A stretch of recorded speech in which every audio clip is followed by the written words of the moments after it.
Well, the United States has, I think this is true of other countries, but the United States has some really odd laws on the books. Really odd ones.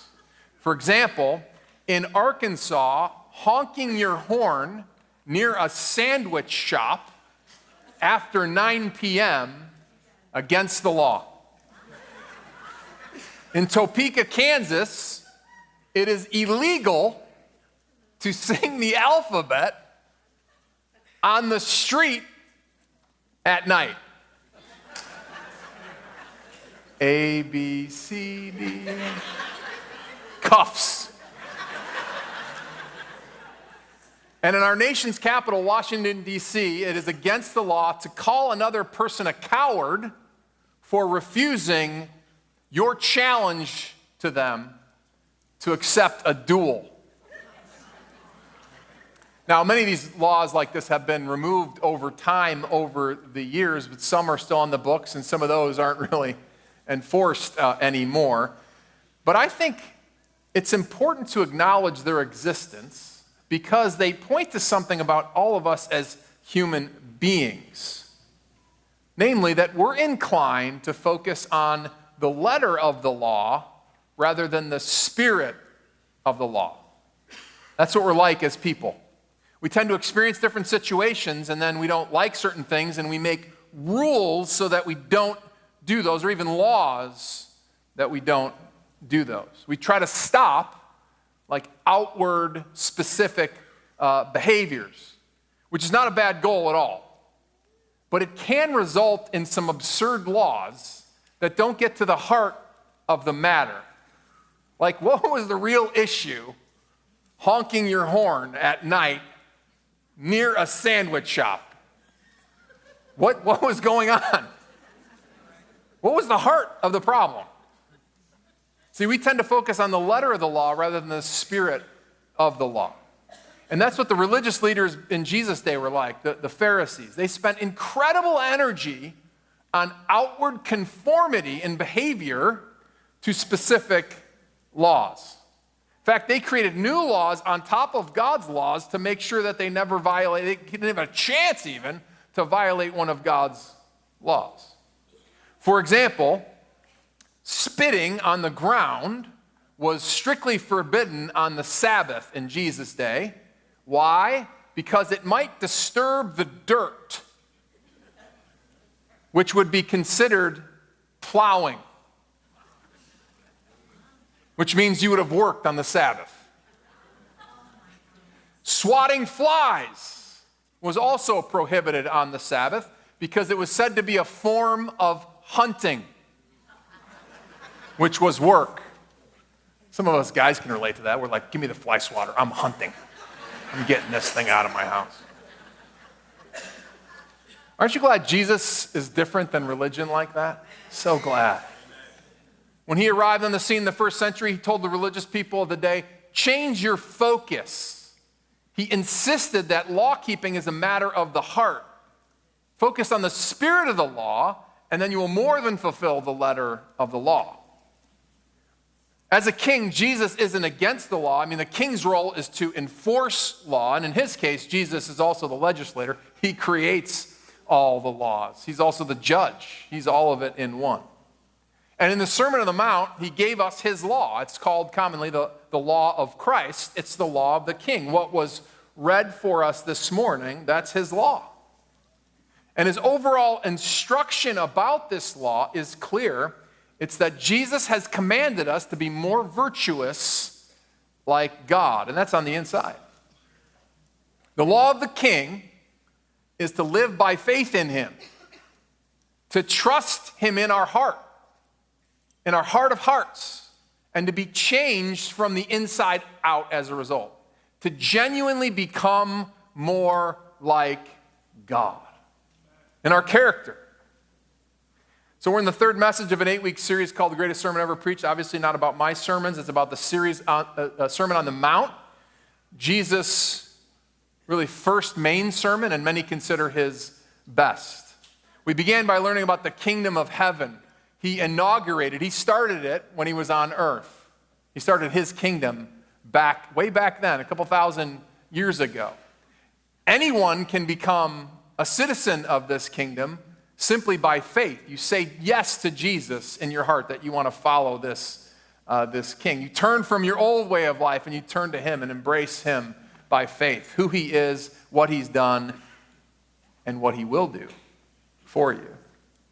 We also learned that in doing so, we have a new purpose in life. And we don't just live for ourselves, like we live for his glory. In the second week, last week, we learned or were reminded about the greatness of our King. Very important to be reminded of that. He's great in a lot of ways, but specifically, we looked at last week, how great he is that he fulfilled the prophets, and that he fulfilled the law, and that he did it for us. Can you believe it? Today, our focus is on the law of King Jesus. The point of this law is to guide our souls to have qualities that are like God. He wants us to become more like him. When we put our faith in him, the scriptures declare that Jesus, God, gave us a new heart. Not like a new physical heart, but it says when we put our faith in him, it's an indication that God has done some surgery on our soul. He has taken out a heart of stone that was unresponsive to him and put in a heart of flesh. The governing center of our human being is now his property. It's his dwelling place. And he dwells there by his spirit. So he gives us his spirit to battle our sinful nature. Though our heart is new, it still has the sinful nature in our soul.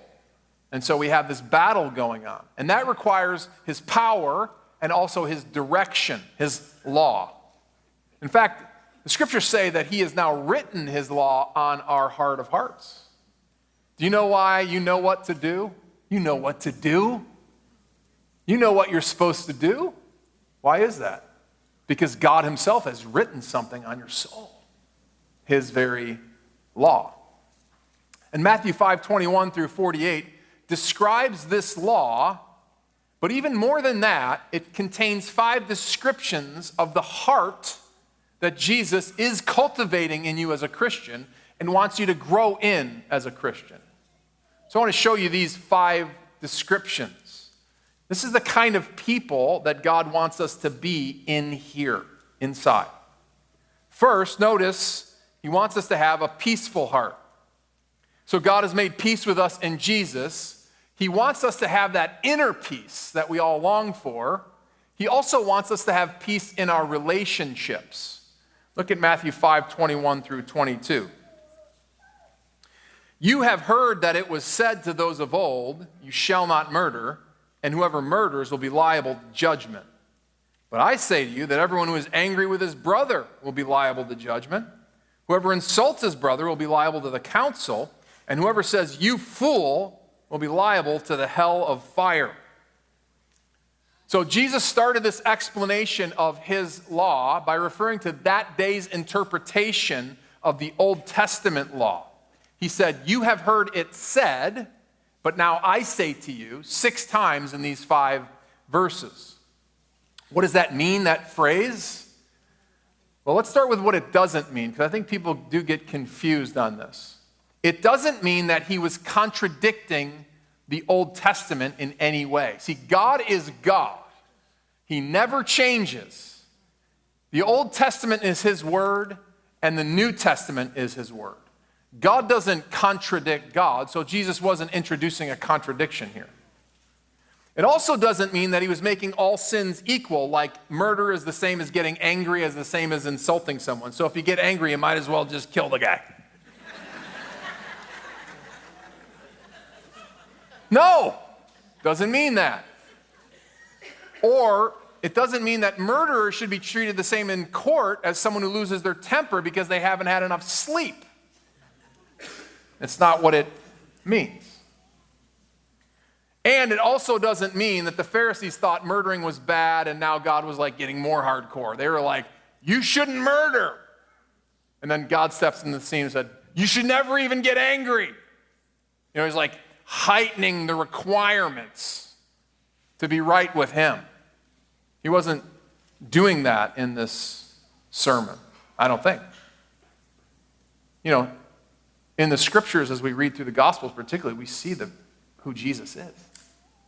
He's eating with sinners. He's welcoming people who are struggling with sin. He's declaring them right with him, with God, through faith in him.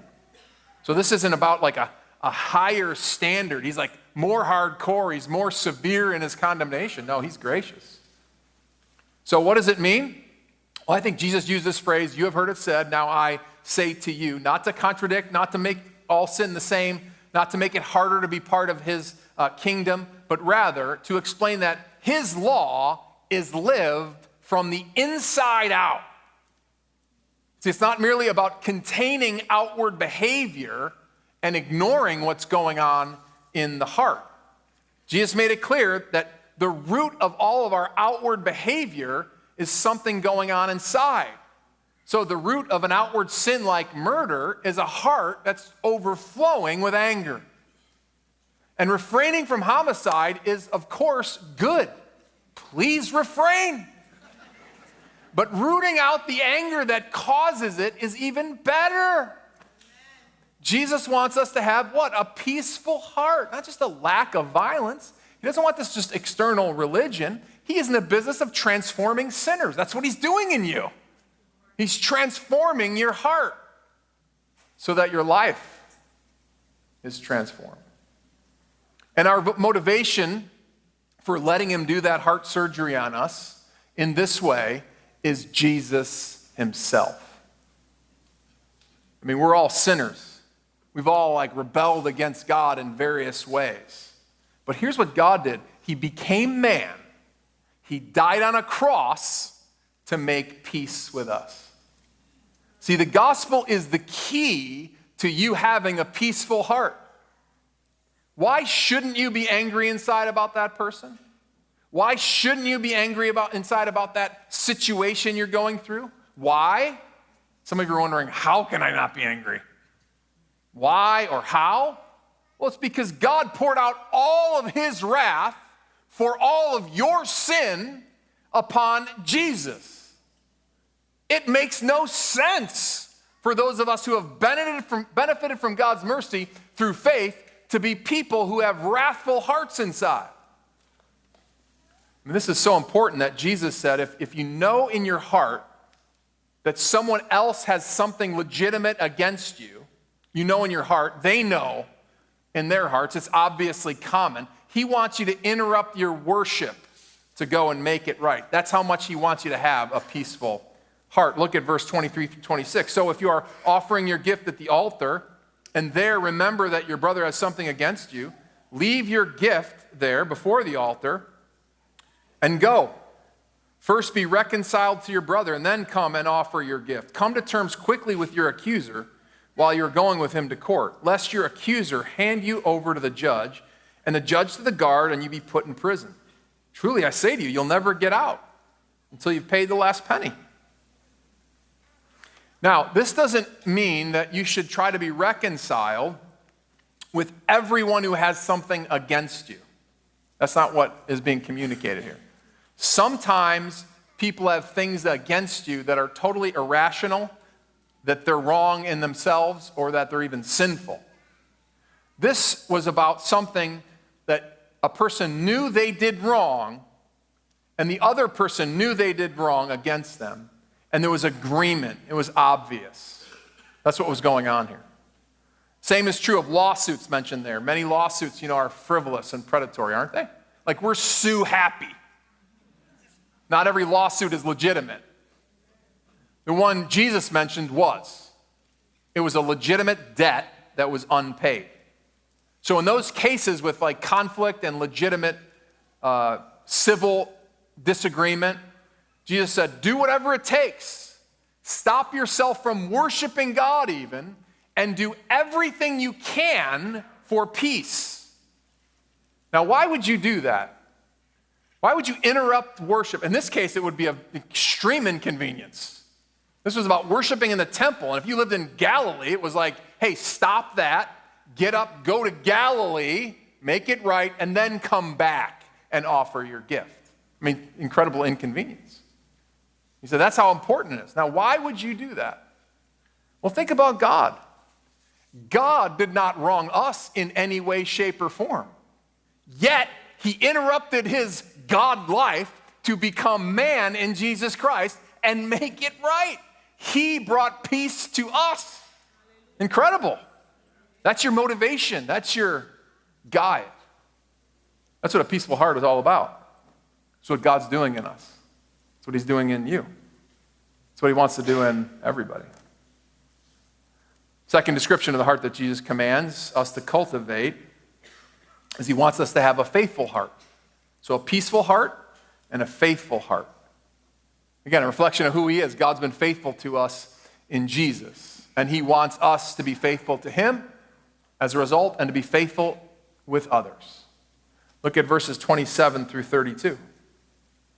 You have heard that it was said, you shall not commit adultery. But I say to you that everyone who looks at a woman with lustful intent has already committed adultery with her in his heart. If your right eye causes you to sin, tear it out and throw it away. For it is better that you lose one of your members than that your whole body be thrown into hell. And if your right hand causes you to sin, cut it off and throw it away. For it is better that you lose one of your members than that your whole body go into hell. Now, in the second example of this continued, you have heard it said, but I say to you, Jesus explained how his righteousness from his law that was done from the heart would overflow and exceed the righteousness of the Old Testament law, following that just in terms of outward behavior, and doing it without contradicting it. Because the law of the king, again, it's about inward transformation by the Spirit. He said, as anger is to murder, so lust is to adultery. The root of lust is an unfaithful heart filled with lust. The root of adultery is an unfaithful heart filled with lust. So refraining from adultery is good. Please don't commit adultery. That's good. But rooting out the lust that causes it is way better. Now, how do we do that? I think this passage is misunderstood in some ways. Jesus clearly is using hyperbole. He's using hyperbole to emphasize how important it is, do whatever it takes, go to any length possible to root this out of your heart, to have your heart change. He doesn't actually want you to gouge out your eye or cut off your hand. It was a dramatic figure of speech to mean do whatever it takes. Because that's the immorality he punishes in hell. So he's saying, you as a Christian, you're a citizen of heaven. You're a child of the King of the universe. Why would you act like hell? Doesn't make any sense. So if you have a spouse and are looking at someone else's spouse, longing in your heart that that person would be your spouse instead, replace your spouse, or if you're looking at someone else's spouse, regardless of whether you're married or not, Jesus said that's an evil desire. Yes, it's good not to cheat on your spouse with their spouse or that person. It's even better to repent of that desire in your heart, inside, immediately. By the power of God that lives in you, turn away from that wickedness as soon as you spot it in your heart. Don't give the devil a foothold in any way. Now, the people in Jesus' day didn't seem to be that concerned about their hearts in this way. As a result, men were following the letter of the law. They were writing certificates of divorce for really frivolous reasons and giving those to their wives and saying, I followed the letter of the law. Wow, they weren't following the letter of the law or the spirit of the law in their own hearts to be faithful to their wives. Look at Matthew 31:32.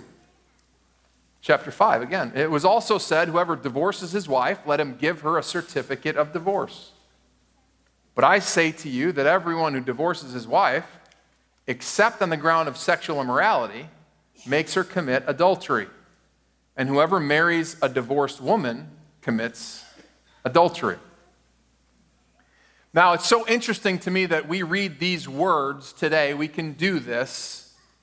And then we focus on why or why not we could get a divorce. We read this and we go, oh, so does that mean I have grounds to get divorced? Do I or do I not? What constitutes sexual immorality? Exactly. People do this today. We've done it. Or we focus on past events. Was ending my former marriage wrong? Or was it okay? Can I get married now? Or can I not? Now, believe me, I understand the complexities of our messy lives.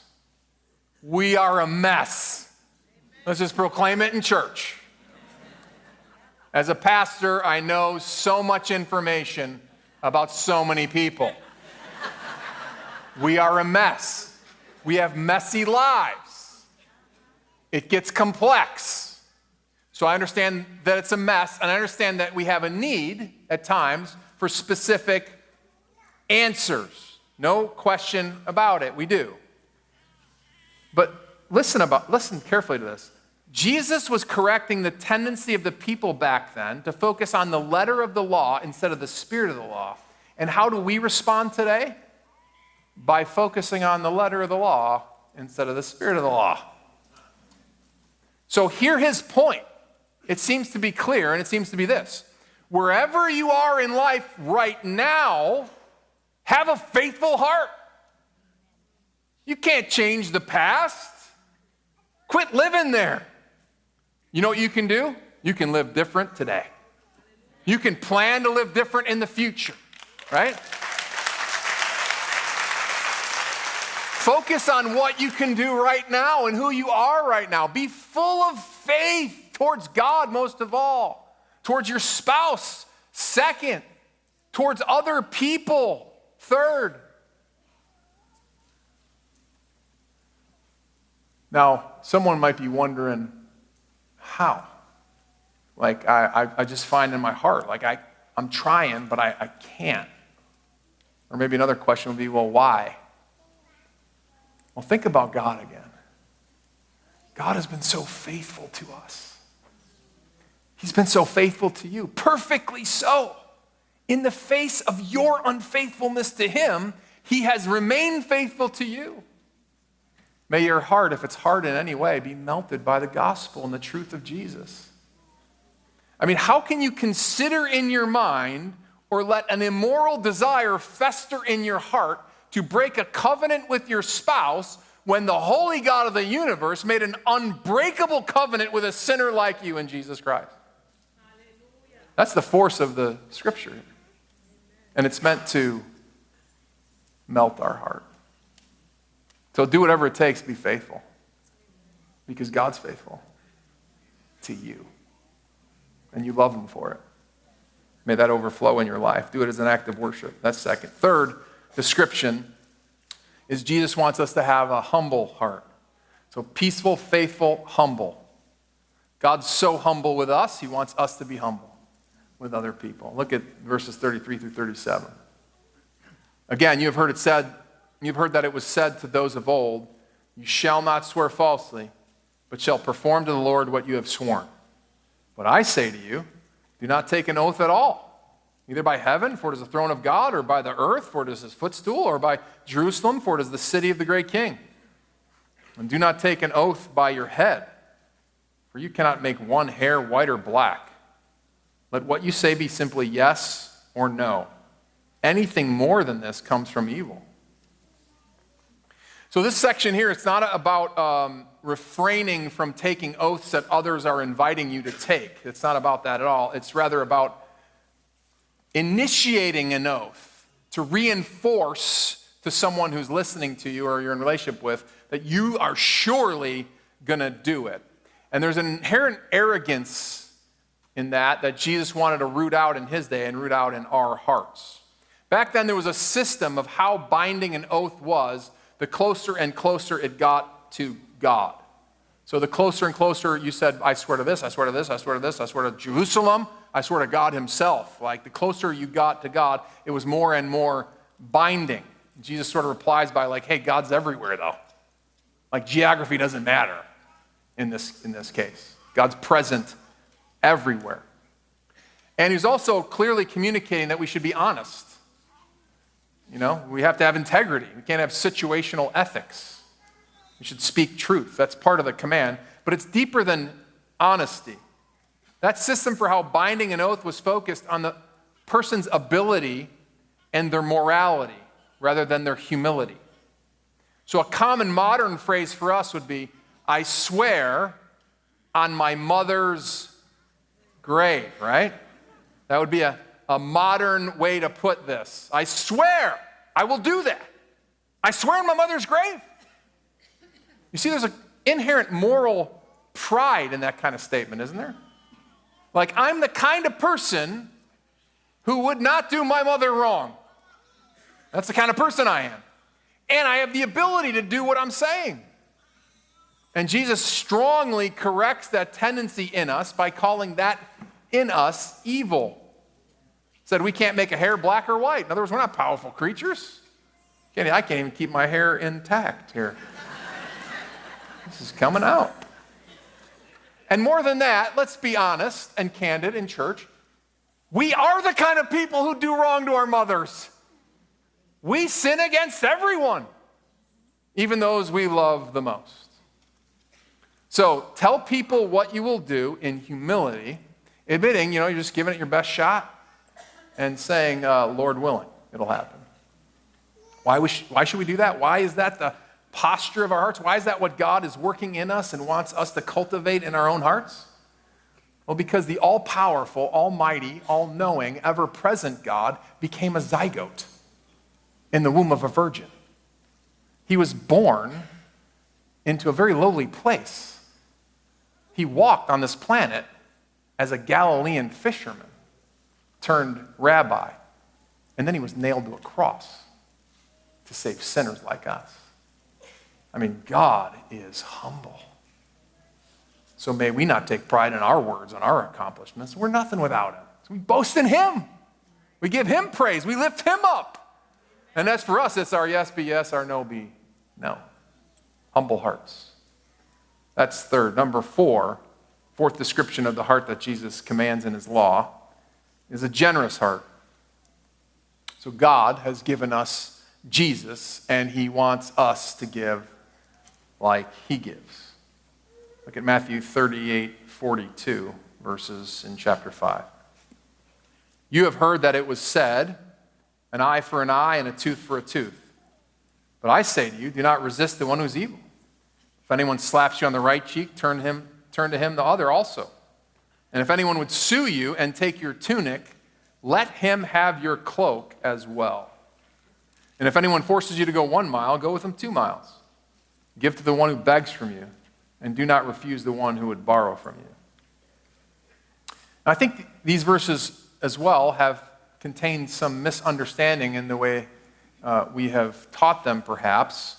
I don't think they're about being okay with being harmed. I don't think that's what they're about. Or certainly not okay with being abused. I don't think they're about letting someone wrongfully sue you and just take all your money. I don't think they're about allowing someone to take advantage of your time and your energy. I don't think they're about permitting someone to take all your resources in any way. I think the main point here Jesus is making is for us to be generous in our hearts. He explained this principle of generosity in 4 realms. So turn the other cheek, that's the realm of personal relationships back then. Give your shirt and your cloak, your coat. That was in the realm of civil relationships and society. Go the extra mile was actually in the realm of government, and give to the one who asks was in the realm of charity. So to slap another's cheek was a serious insult. When I first read that, I think when I was a Christian, I thought it was like we're going at it. And just keep taking the punches. That's not what it is at all. Back then, this wasn't a brawl. It was about honor. This was an insult. It wasn't physical injury. And it didn't happen really among total strangers. It happened among people who lived in the same towns and knew each other, maybe even grew up together. Jesus' command to his disciples was, don't respond to insults with insults. When you get an insult, don't respond with an insult. Instead, be generous. Be generous in your grace. Bear with. Receive the insult. Just absorb it. Absorb the insult. If they have another insult, just absorb another one. Likewise, if someone sued you in court and the court ruled they were entitled to your tunic, Jesus' command is to be generous. And this is all assuming this was fair. There's no corruption going on here. At that time, the cloak was an inalienable possession. No one was entitled to your cloak. It was against the law. No matter what was going on, you couldn't get the cloak. Even if you were bankrupt, you can't take the cloak. So Jesus said, when you're being sued for your tunic, and everybody knows it's all fair, you need to give them the tunic, offer the cloak. That is, show them you're so willing to make right what you've done wrong. You're so generous, you'd gladly part with what you're legally entitled to keep. That's a generous heart. Similarly, if a Roman soldier commanded you, as they did in the day, as a civilian, to carry his luggage for a mile, they were entitled to that, common practice, tell that soldier, sure. How would you like me to carry it 2 miles? In other words, go beyond your civic duties to be generous in your heart. And the last of these, if there's a needy person among you, don't evaluate them in terms of their ability to pay you back or do something for you. Be charitable. Be generous with those in need, as you have the ability. We don't always have ability to help.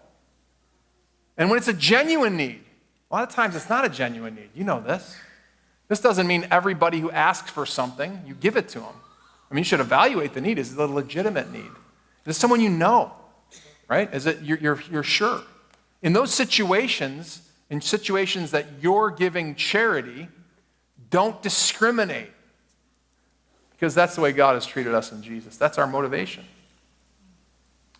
Have a generous heart in every part of your life. And the fifth, and briefly, it's kind of a summary description of all that Jesus has said to this point, is that he wants us to have a loving heart. So God has shown us in Jesus Christ, he has shown us heartfelt devotion. His heart has been on display in Jesus. Heartfelt devotion to our well-being, such that he has personally and willfully and joyfully served and suffered and sacrificed to make our well-being better, to help us, even to save us. Look at verses 43 through 48. You see it there as a summary in Matthew 5. You have heard that it was said, you shall love your neighbor and hate your enemy.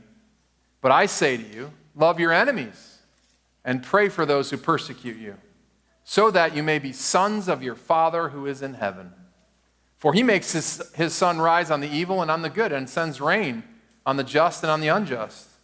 For if you love those who love you, what reward do you have? Do not even the tax collectors do the same? And if you greet only your brothers, what more are you doing than others? Do not even the Gentiles do the same? You therefore must be perfect, as your heavenly Father is perfect. So the popular conclusion in that day that gave rise to this instruction was that people thought, if the command was to love my neighbor, I do that, I could hate my enemy. There's nothing said about your enemy in that way. But God has shown his love for us in that while we're still sinners, enemies, Christ died for us. That's the kind of perfect love that God is working in the hearts of everyone who has faith in Christ. And don't get tripped up on that word perfect. That doesn't mean like flawless, always perfect, like we do. Our modern mind thinks that. That's what that perfect word means. Actually, the word is complete. It's like it comes to fruition. It's like a mature word. So the word, really, the focus there is quite profound. It's still profound. It's that as we love others like God loved us, we are bringing to fruition his love in that moment to them. Like we're like a vessel that he's using for his glory. So Jesus has commanded us to be more virtuous like God. He wants us to have these hearts, peaceful, faithful, humble, generous. That is, summary, loving. And he's transforming us from the inside out to do that. Well, young Danny, little boy, he was praying with his mom. He was praying that famous prayer, now I lay me down to sleep. He got the part about dying and paused. By the way, I often wonder, why is that part in the, we're teaching kids. if you die before you wake, And he got there. He said, if I should die before I wake. And then he repeated it. If I should die. And he paused, and his mother sort of prompted him, go on, Danny. You know the rest of the prayer. You've memorized it. And he said, wait a minute. Got up from his knees by the side of the bed there. He ran downstairs. Was down there a good bit of time, and then he came back up. And his mom, admittedly, was a little frustrated. She's just trying to teach the boy to be godly. And he's interrupting it. And then he said the rest of the prayer. Finally, afterwards, his mother sort of questioned him, explored it a little bit, offered some loving correction about, you don't really want to interrupt your prayers. And Danny said, well, Mom, I did think about the prayer that I was praying, that I was saying. And I had to stop. Because earlier, I put all of my brother Ted's toy soldiers on their heads downstairs. I did it so I wanted to see how mad he'd get in the morning. Those of us who are laughing are like, that was me, man. He said, I got to if I die before I wake. And I realized I didn't want him to find the toy soldiers like that. And his mom sort of quivery, in her voice. She realized the profound experience he was having with the Lord at such a young age. She said, you're right, dear. It was good to interrupt your prayer. Now, sometimes when we talk about being like Jesus, it's overwhelming, isn't it? I feel like, how could we be more like Jesus? Well, if that's too high in your mind, maybe we can all just be a little bit more like Danny this week. May we respond to God's grace to us in that way.